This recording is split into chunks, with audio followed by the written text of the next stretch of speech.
Yes, yes. What's up, man? What up, bro? What's going on? Yo, the fact Ah, that you just said that about Fatty Girl, did you hear when I played LL the original version of the song with the Fat Albert sample? no, what happened? Oh man, he went crazy. So you do remember that Pharrell produced the original I do remember. the original Fatty Girl produced by Pharrell. The world had heard it for the first time when I went live with LL. And he literally, because he wrote like three different verses, but only used one of them.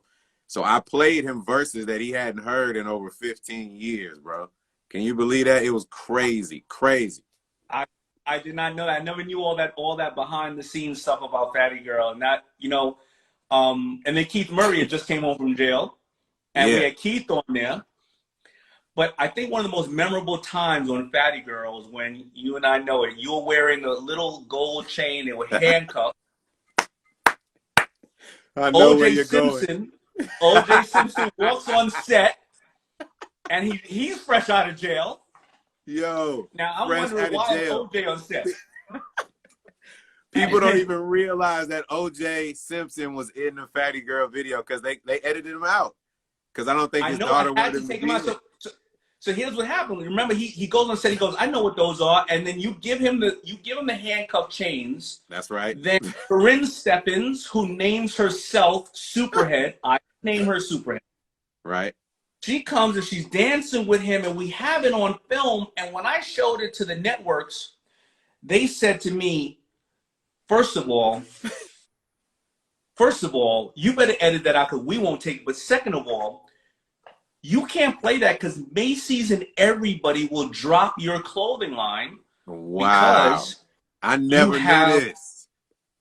you have OJ Simpson in there. Not that I didn't know him. I wasn't co-signing on him, but why not? I mean, he's on set. You know what I mean? This is a historic story right now that people don't know. This is phenomenal information right now. We ain't even started yet, but this is great to know. I didn't even know that. I was always wondering why he got edited out the video. Because, like, do you understand how historic that would have been? I get it, but now I understand it wouldn't have been right for business at the time. I completely understand. Or any time, for that matter. I might, I have it digitized in the safe. I'm not sure if it's safe right now. Bought that little piece and say, yo, time history. But Yeah. maybe I'll send it to you because music artists can get away with more than me. I'm sitting on ABC and I want to make sure I keep my job. You know what I'm saying? Yo, please send it to me. And after we're done with this interview, go look up Ludacris Plays Original Fatty Girl for LL Cool J so that you can reminisce and hear the very first beat that Pharrell did. Dope, like Yeah. amazing, amazing. Now I remember that, and he was singing Fatty Girl. He was doing the hook. Fatty Girl, wasn't he on that Yep, one? Was yep. he doing? And he has two other verses on the song. Like it's crazy his work ethic, man. And I don't even know if you knew this, but LL Cool J was who made me want to rap in the first place. I was in like the fourth grade, and I'm Bad came out. I knew every single word to the song, man. And it's crazy because what part of New York are you from? I'm from around the corner from L. I'm from Queens. So you're from Queens. I don't think you knew this, but my father's from Mount Vernon, New York. Grew up with Denzel Washington. So my, Oh, my nice. grandparents and everybody, that's why I love New York so much. But man, the LL story is priceless. And so was that story you just told about OJ Simpson, man. Yeah, Priceless. it is crazy, man. And at that time, Fubu, here's what we were trying to do, and this is why I opened up with showing how much respect I have for you, because people in all kind of industries, they kind of don't want to be the first to co-sign on somebody, but we had decided to come out with an album, not with us on it, an album of current stars and new music, and we had you and then with Fatty Girl. We released Mr. Cheeks first, Mr. Cheeks song on that album. It was Lights, Yep. Camera, Action. We had a comeback from In Vogue. We had something with I think it was Joe on it, and it was a good thing. But your song was the hit, obviously for obvious reasons. And the reason we did it is because we wanted to reinforce that we understood the lifestyle of the culture that we were selling to, and you signed on when a lot of artists. LL was already family. Keith Mm-hmm. Murray just came home, and he was obviously excited because of LL. But you were hot as, and still hot as a pistol in various different ways. You were hot as a pistol. You didn't need to sign on. You signed on, and I appreciate it. And And I gotta tell people, ever since we've known each other, even prior to that, you've always been. I'm in your first 2 videos. I'm in your That's right. move. That's Get right. out the way. I got a little cameo in that, and I got a cameo in the first song to Throw Your Bows. I'm in both of those Absolutely. videos. Bro, I don't even think there's any other 2 videos that anybody could make an appearance in that would be more historic than you doing that. And I know you've heard this plenty of times, but one more can't hurt since you throwing me all these flowers, man, is that thank you for being a beacon of an example and light just in this entertainment industry as a whole, not just clothing, not just music, not just cross promotion, not just marketing, but as a Black man, for someone to look up to that had his business straight from the jump, that owned his own, company and showed others exactly how it's not only is it capable, but how it can be done. So, I think that people are just now starting to give you the credit due, but man, you've been doing this since way before people even remotely thought about what they're supposed to do and how they're supposed to maneuver in this industry. So man, hats off to you. Well, and thank you for doing this today, bro. Real well, talk. thank you, brother. I hope a lot of people see us giving each other our love and mutual respect for each other. And as I opened up, I want people to learn from you, because I think that a lot of people, they go into industries or they go into places, they want to be a boss, and they think the boss can show up after everybody and leave before everybody, and they can hire and fire people. When you being the example of the star in front, you're always on time. You're always a man of your word. You have brilliant people, Shaka and Jeff, behind you, but it's a team, and you over provide. And I'm not sure where you got that work ethic. And I think that I'm gonna just assume that is what took you from music to acting and various other things. Because when you go out of music, especially rap, you go into another world.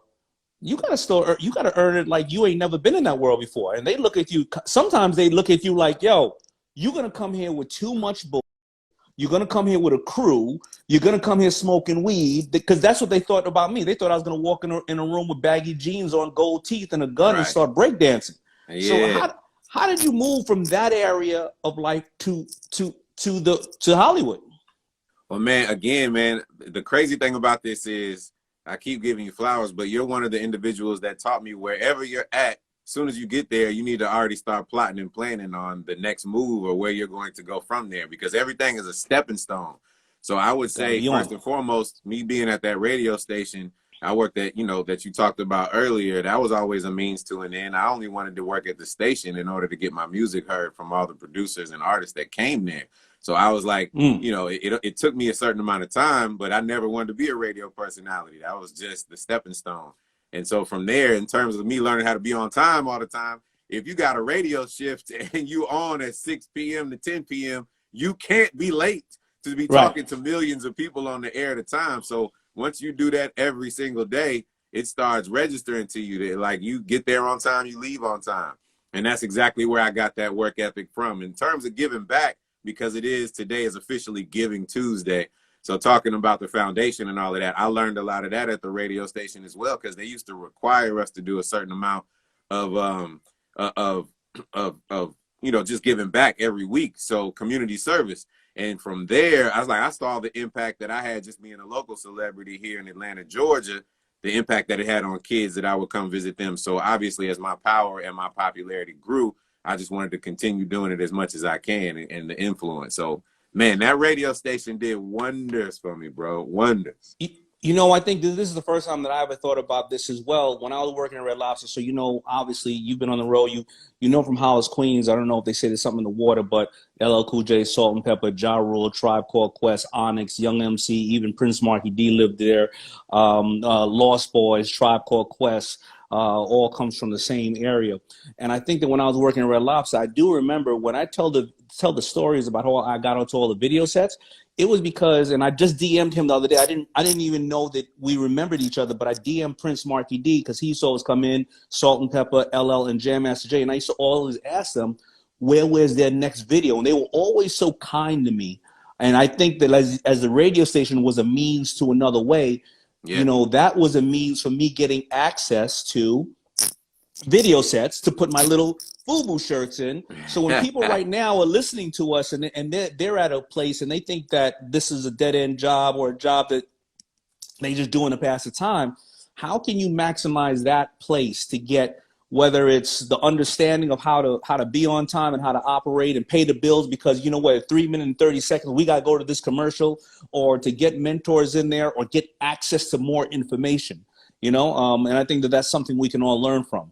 Yep. I'm going to hop into the foundation because I know it's Giving Tuesday, and I'm going to hop in that in 1 second. I got one other question to ask you. You're in two different industries, and I know that you have various streams of ways that you are obviously making money, and you got various resources. But the two industries you are in has been somewhat paused or devastated due to the virus. Obviously, shows, very hard. I mean, I saw in Thailand, though, they're still doing shows because they only had one case in Thailand in the last 60 days. You know what I mean? So I saw a huge partying, concert. they doing festivals, all of that in Thailand. They getting it because they locked it down. They started welding people's doors the first 2 weeks of COVID, and now they good.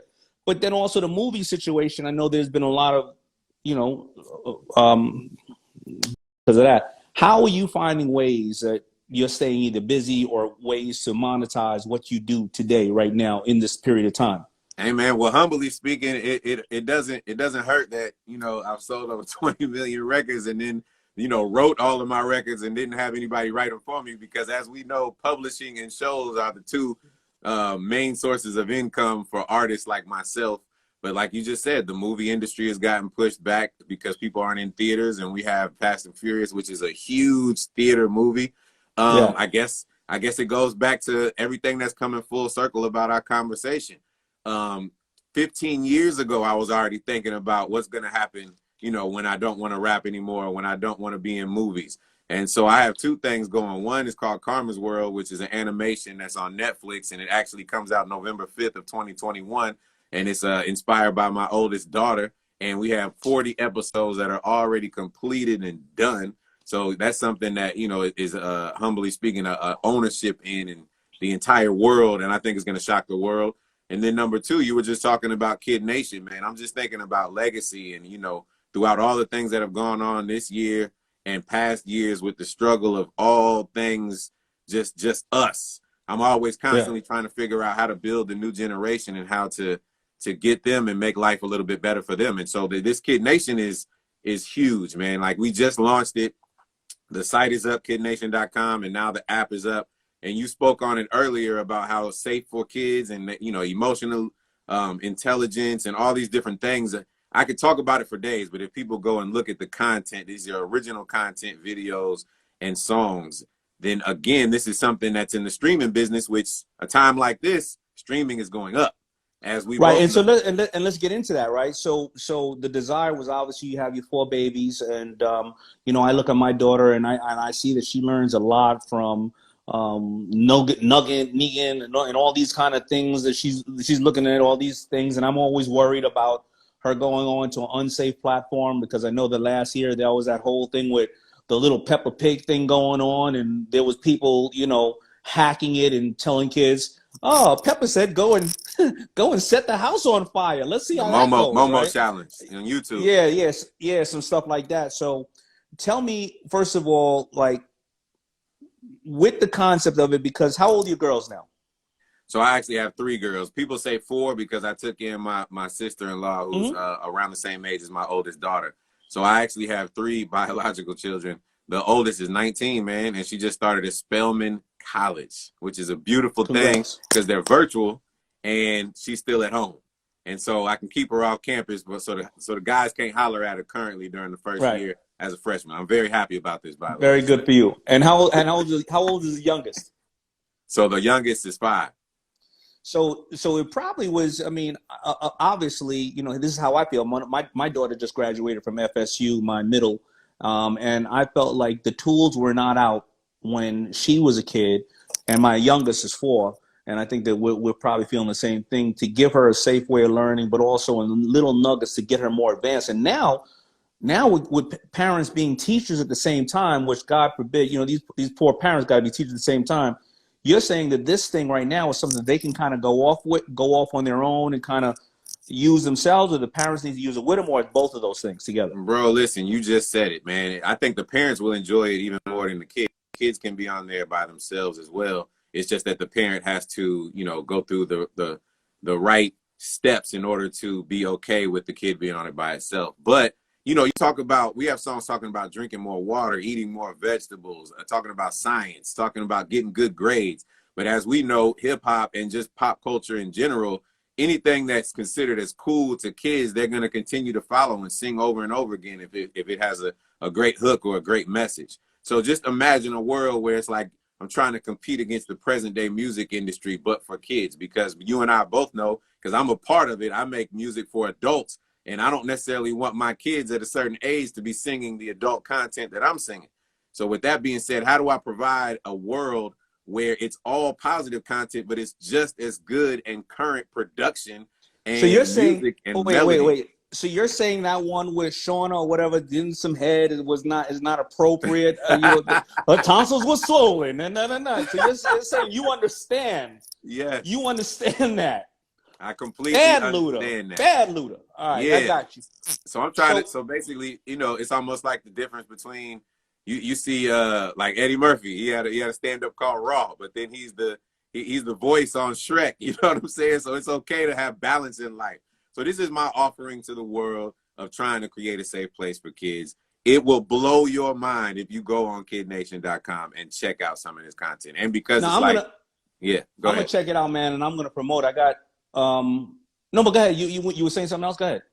No, I was just gonna say that we have like the whole month free and everything because it's the holidays and Cyber Monday, and you know we just want to make sure that everybody gets a chance to really check it out. So I would just go on there, man. And you have so many resources of opportunities through so many channels. I do want you to check it out, and if you love it the way that I know you will, we would love anything that you can help us do in terms of resources. Because my only goal is to get this to as many children around the world as possible. We Right. even have Spanish songs. So it's not just about the United States of America. This is trying to bring world peace, world unity, and world love. KidNation.com, baby. I'm going to support anything you do. So what is the overwhelming goal to get to those people around the world? Are you going to, after a certain point, I know like anything, because now you're a tech developer and stuff like that, and maybe I won't even get into that, but as you get into this stuff, you start to find your rhythm, find where it works, it doesn't work. Will you be also having other publishers send you stuff so you can get more content on there quicker, or will this be something that you need to just clearly authorize everything and do it yourself because you want to keep that security in there and grow at a slow and consistent pace? No, we want to grow at a fast pace. We're going to grow at a fast pace. Yes, we are looking for submissions, people with resources. Again, if you go on the site, you'll notice that there is a place for people to, submit songs, submit production, submit your kids if they want to be in some of the videos. So it's a community where we're trying to bring everyone together. And that's literally what it is. So I'm glad that you said that as well. Okay, yeah, because I think, I've always been one, and I didn't have necessarily the outlet all the time. Guys like you and everybody who's watching are probably A-type personalities.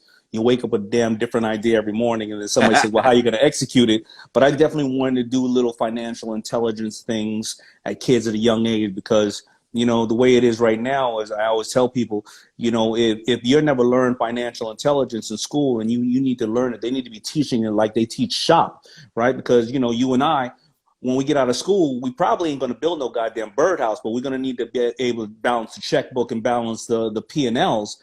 And if they don't teach kids during, fourth grade, fifth grade, sixth grade, how to learn financial intelligence, well, then you're able to take out $300,000 worth of school loans when you get to 18 years old and you don't know how finance works. And they say that 50% of the kids that will graduate today will graduate with a title that doesn't actually exist. Well, they will, Oh, wow. retire with a title that doesn't actually exist today. Think about if 10 years ago, somebody told you to study to be a drone operator or a social media expert or a pay-per-click Wow. expert. You'd have been like, what the hell is that? You would have ended I up going love to it. school, taking out $200,000-$300,000 a year to end up running somebody's social media. You've been paying loans off till you're 45 years old. So I think that financial intelligence Absolutely should be love it. important. We have a song called Young CEO on KidNation.com. We have something for everything. So I'm glad again that you're in tune, that you understand this completely.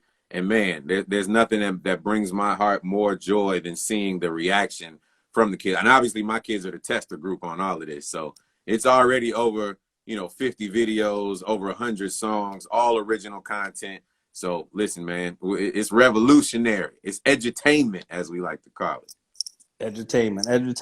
Now, so I appreciate it. So we're going to check that out, and it's going to be kidnation.com. But then I want to talk a little bit about the you had Boys and something else Girls because Club. yeah, the Boys and Girls Club. Did you grow up in the Boys and Girls Club? Drive Hope for Kids. I did not, but I got honored by them in LA about 4 years ago, and it was truly a privilege, man. And I didn't even know the Boys and Girls Club really existed, honestly, when I was growing up. And I did get turned down by the Boy Scouts, and I remember getting so pissed at that I would never give to them for the rest of my life. And then now I see these commercials. Have you been touched by a priest or the Boy Scouts or a wealthy businessman? Give us a call. So maybe that's a good thing I didn't go in there, because obviously there may have been some craziness going on. I know they went bankrupt, but no, I didn't really know about the Boys and Girls.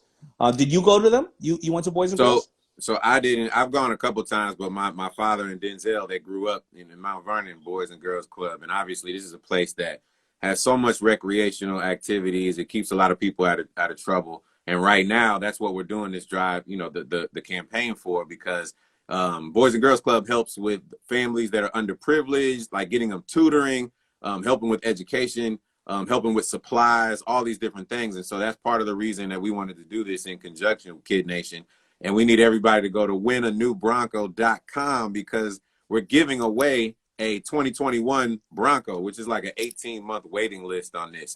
But it's all in conjunction with helping these kids in Boys and Girls Club. So winanewbronco.com. Go ahead. It's winanewbronco.com, because I didn't have it. It's winanewbronco.com. Go on there. Yeah. Listen, OJ keeps coming up in the conversation. It's really amazing. Winanewbronco.com. I was actually going to buy one of those new Broncos. They kind of fly. And then they're also going to go to lunch with you, right?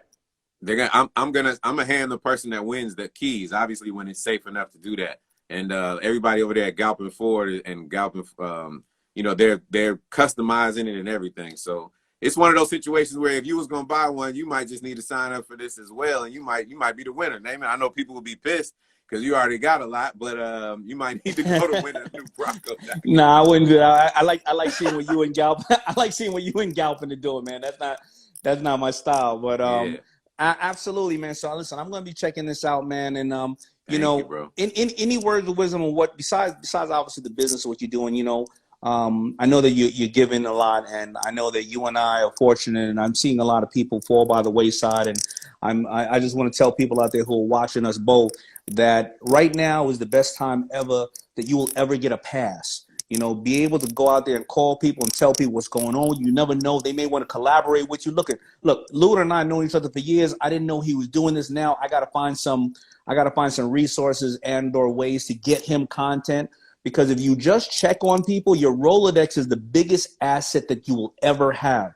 And maybe 8 months ago, there was somebody that you knew that you weren't in the same city with, you were like, or you used to work with, or they were in the service with you. Shout out to service members, but you didn't call them. But now, you know where everybody's at. I always say this. Everybody's at home on the couch fighting over the remote control, drinking a bunch of Cheetos and Tito's and wondering who else can they collaborate with.